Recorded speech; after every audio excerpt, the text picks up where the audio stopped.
BTN Banswara news channel से सईद मिर्जा हिंदुस्तानी की report. Bharatiya Janata party Rajasthan के प्रदेश अध्यक्ष सीपी जोशी आज बांसवाड़ा में महेंद्रजीत सिंह मालविया के समर्थन में जनसभा को संबोधित करने पहुंचे, जहां पर कांग्रेस को लगा बड़ा झटका। सैकड़ों की संख्या में पंच, सरपंच और आनंदपुरी बागीदोरा क्षेत्र के कांग्रेसी भाजपा में हुए शामिल। भाजपा परिवार की ओर से शानदार स्वागत अभिनंदन किया गया सीपी जोशी का, और फिर जनसभा को संबोधित कर मोदी सरकार के विकास कार्यों को बताया आम जन को, जो आप भी सुने। के सदस्य ओम जी पालीवाल, मनोहर जी पटेल, मनोहर जी त्रिवेदी, हमारे विशेष कार्य समिति के सदस्य प्रदेश के गोविंद सिंह जी राव, आप सबसे मेरा आग्रह है, जनजाति समाज की बंडी पहना करके उनका स्वागत करें। हमारे जिले के जिला अध्यक्ष लाभचंद जी से आग्रह करना चाहूंगा, मैं मंच पर विराजमान हमारे राज्यसभा के सांसद चुनीलाल जी भाई साहब से आग्रह करना चाहूंगा कि वो सीपी जी का दुपट्टा पहना करके स्वागत करें। माननीय सांसद महोदय कनकमल जी से भी आग्रह है कि वो भी हमारे प्रदेश अध्यक्ष जी का दुपट्टा पहनाकर स्वागत करें। हमारे जिले के डूंगरपुर जिले के जिला अध्यक्ष सभी मिलकर के हमारे प्रदेश अध्यक्ष जी का स्वागत और अभिनंदन करें। मैं जिला प्रमुख मैडम रेशम जी से आग्रह करना चाहूंगा कि हमारे सीपी जोशी जी प्रदेश अध्यक्ष जी का आप गुलदस्ता बैठ करके स्वागत करें।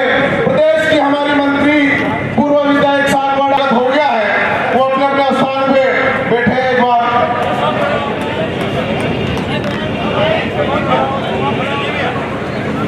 हमारे बीच में गढ़ी के ऊर्जावान लोकप्रिय विधायक कैलाश जी, हमारे सागवाड़ा के विधायक शंकर जी डेसा, दोनों से आग्रह है कि हमारे सीपी जी का स्वागत करें और उनके साथ में दीप प्रज्वलित करके इस जनसभा को संबोधित। 8 तो प्रधान, 1 जिला प्रमुख और 500 के आसपास। गोविंद गुरु की, त्रिपुरा सुंदरी मैया की। आज के इस कार्यक्रम में सबसे पहले तो मैं आप सबसे हाथ जोड़कर और सर झुकाकर क्षमा मांगता हूं कि मैं 5 घंटे इस कार्यक्रम में देरी से पहुंचा, लेकिन फिर भी आप कमल खिलाने के लिए यहाँ बैठे हैं, इसलिए मैं सर झुकाकर आप सबका अभिवादन करता हूं। महेंद्रजीत मालविया जी, ताली इतनी जोर से बजाओ कि बाकी पॉलिटिकल पार्टियां फार्म भरने से पहले सो गए। यहाँ उपस्थित हमारे वरिष्ठ नेता, राज्यसभा और लोकसभा क्षेत्र में जिन्होंने इस क्षेत्र का प्रतिनिधित्व किया, ऐसे आदरणीय कनक कटारा जी, पार्टी लाभचंद जी, हरीश जी, प्रभारी अमानी भट्ट साहब, वरिष्ठ नेता आदरणीय ओम जी भाई साहब, आदरणीय भवानी जी, हमारे पूर्व सांसद रावत जी, यहाँ उपस्थित हमारे विधायक महोदय शंकर जी, कैलाश जी और सभी पार्टी के वरिष्ठ नेतागण। चूंकि मुझे कहा गया कि 4 बजे तो हेलीकॉप्टर वाले ने उतारा, बोले 4:30 से पहले आ जाना। महेंद्रजीत मालविया जी ने अपने उद्बोधन में कई बातों का जिक्र आपके सामने किया, लेकिन समय की सीमा के कारण वो अपना पूरा उद्बोधन नहीं दे पाए। लेकिन मैं आज आदरणीय प्रधानमंत्री जी का और आदरणीय मुख्यमंत्री जी का संदेश लेकर आया हूं कि इस बार डूंगरपुर बांसवाड़ा में 5 लाख पार होना चाहिए। और वो 5 लाख पार भी क्यों? वो इसलिए कि आपके वोट की ताकत से इस देश में कई सरकारें आई और चली गई, लेकिन ये पहली सरकार होगी मोदी सरकार, और ये आपकी वोट की ताकत है। 14 और 19 दोनों में आपने यहां से कमल खिलाया, और उसी वोट की ताकत के कारण आपके यहाँ मेडिकल कॉलेज भी खुला। उसी वोट की ताकत के कारण आपके यहाँ रेलवे लाइन स्वीकृत हुई। उसी वोट के ताकत के कारण आपके यहाँ हर गरीब का आवास स्वीकृत हुआ। उसी वोट की ताकत के कारण हर घर में शौचालय स्वीकृत हुआ। उसी वोट की ताकत के कारण गरीब माँ बहन के खाना बनाने के लिए उज्ज्वला का कनेक्शन स्वीकृत हुआ। उसी वोट की ताकत के कारण गांव गांव प्रधानमंत्री सड़क योजना बनी। और उसी वोट की ताकत के कारण प्रधानमंत्री किसान सम्मान निधि के माध्यम से आपके खातों में पैसा आया। उसी वोट की ताकत के कारण आपका आयुष्मान कार्ड स्वीकृत हुआ। उसी वोट की ताकत के कारण पशुओं को बांधने के लिए कैटल शेड स्वीकृत हुआ। उसी वोट की ताकत के कारण आपका जनधन में खाता खुला। उसी वोट की ताकत के कारण सुकन्या समृद्धि योजना में बच्चों का खाता खुला। उसी वोट की ताकत के कारण संस्था में विद्यालय बने। उसी वोट की ताकत के कारण आपका पीएचसी सीएचसी की बिल्डिंग बनी। उसी वोट की ताकत के कारण कोविड में आप सबको फ्री में वैक्सीन लगा। उसी वोट की ताकत के कारण गरीब को 5 किलो मुफ्त में अनाज जाता है। उसी वोट की ताकत के कारण कश्मीर से धारा 370 हट जाती है। उसी वोट की ताकत के कारण अयोध्या में भव्य रामलला का मंदिर बन जाता है। और उसी वोट की ताकत के कारण 2024 में महेंद्रजीत मालविया जी रिकॉर्ड मतों से 5 लाख मतों से यहाँ से जीत के जाएंगे। और मैं इसलिए कह रहा हूं, आज कांग्रेस पार्टी छोड़कर आने वाले सभी 400 500 सरपंच, 200 से अधिक कांग्रेस पार्टी के पदाधिकारी और 8 प्रधान जो कांग्रेस पार्टी छोड़कर आ रहे हैं, उन सबका पार्टी परिवार का एक सदस्य होने के नाते मैं आपका सबका वंदन करता हूं, अभिनंदन करता हूं। और मैं देरी भी क्यों हुआ जयपुर से, आज जयपुर में 2 कैबिनेट मंत्री, पूर्व सांसद, पूर्व विधायक, पूर्व जिला प्रमुख, ऐसे 32 लोग आज भारतीय जनता पार्टी की सदस्यता ग्रहण की है।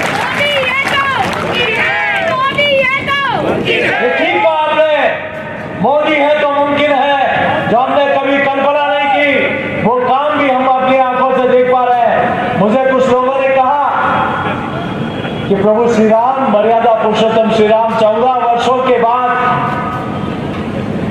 युद्ध जीत कर अयोध्या जी आए थे, तब पूरे देश से दिवाली मनाई थी। लेकिन 500 वर्षों पुराना हमारा सपना कि अयोध्या जी में भव्य रामलला का मंदिर बने, वो मोदी जी ने वो कहा तो वो काम भी होते हुए हमने देखा है।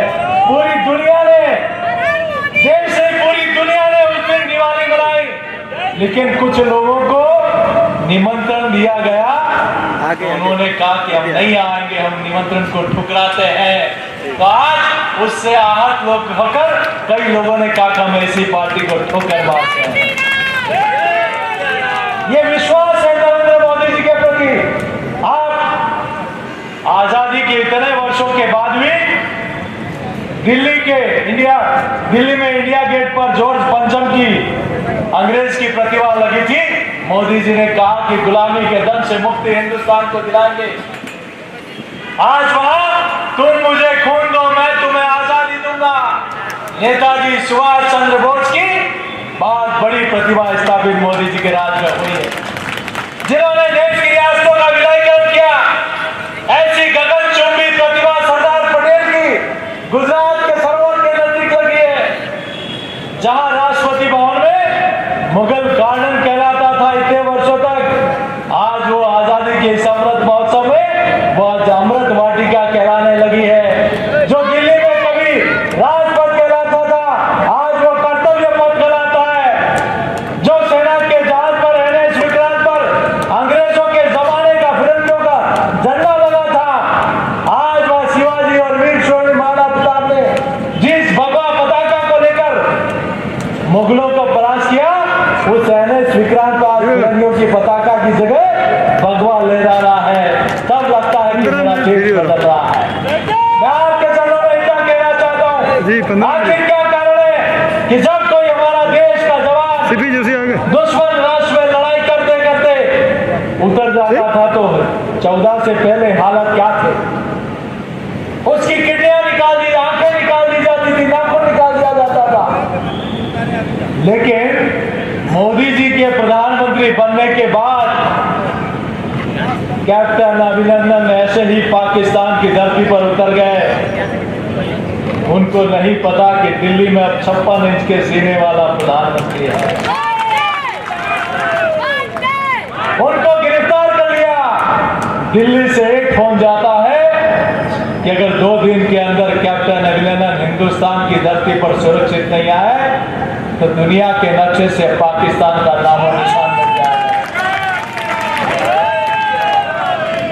आखिर ये ताकत आप लोगों की ताकत के कारण भारत की दुनिया में बढ़ती जा रही है। हिंदुस्तान में तो प्रभु श्री राम लला का मंदिर भी बना तो सोमनाथ का कायाकल्प भी हुआ।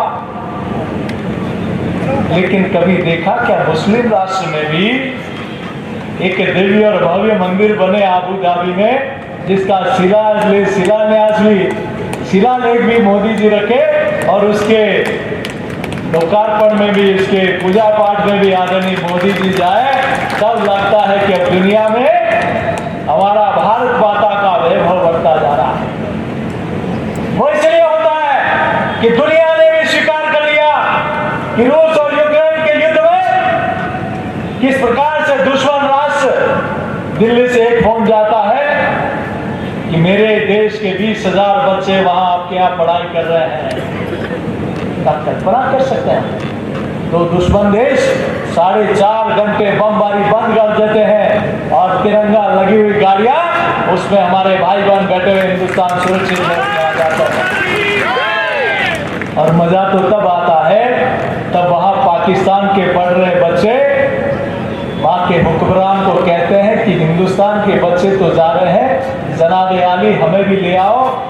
तो उन्होंने कहा हम नहीं ला सकते, तुम्हें सुरक्षित पाकिस्तान आना है तो तिरंगे के पीछे आ जाओ, पाकिस्तान लौट कर आ जाओगे। ये ताकत दुनिया में तिरंगे की बड़ी है। हमने कभी सोचा था क्या कश्मीर में लाल चौक में तिरंगा फहराने के लिए क्या लोगों को हिम्मत इस प्रकार की सुरक्षा व्यवस्था में जाना पड़ेगा? आज वो आलू से सोना बनाने वाले भाई साहब प्रियंका जी के साथ वो बर्फ की ढकेलियां खेलने जाते हैं कश्मीर में, मौज मस्ती करने जाते हैं। आप देखते होंगे बर्फ की एक दूसरे के ऊपर भाई बहन को फेंकते हुए। इतने सालों में जा पाए क्या? नहीं जा पाए। वो इसलिए नहीं जा पाए कि उन्होंने ही दंश खड़ा किया, उन्होंने ही जहर फैलाने का काम किया। लेकिन आज मोदी जी के कारण जहां तिरंगे के उस पर ऊपर कश्मीर का झंडा लगता था, आज मेरा तिरंगा सबसे ऊपर फहरा रहा है। और मुझे ध्यान है मुरली मनोहर जोशी जी के साथ जब मोदी जी गए थे, उस व्यक्ति ने उसी दिन संकल्प ले लिया। उस दिन भी कहा था कि किसी की मां का दम किया किसी ने माई का लाल है जो यहाँ तिरंगा फहराने से रोक सके। और उस दिन भी तिरंगा फहराया था। और अब तो बिना एक खून का कतरा बहे धारा 370 हट गई।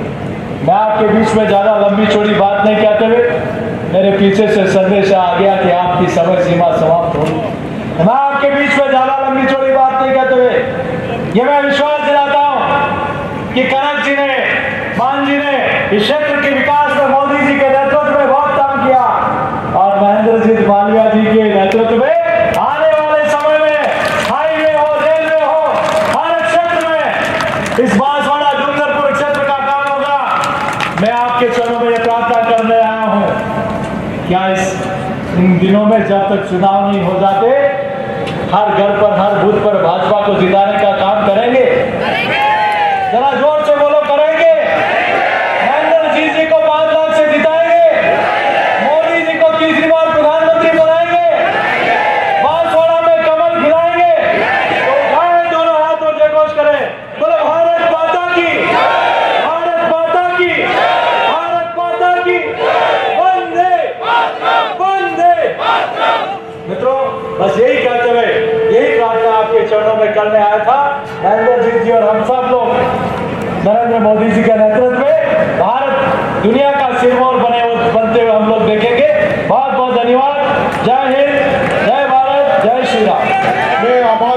लिए हमारे लोकसभा के संयोजक आप सब BN बांसवाड़ा न्यूज चैनल को सब्सक्राइब कर लाइक और शेयर भी करते रहें।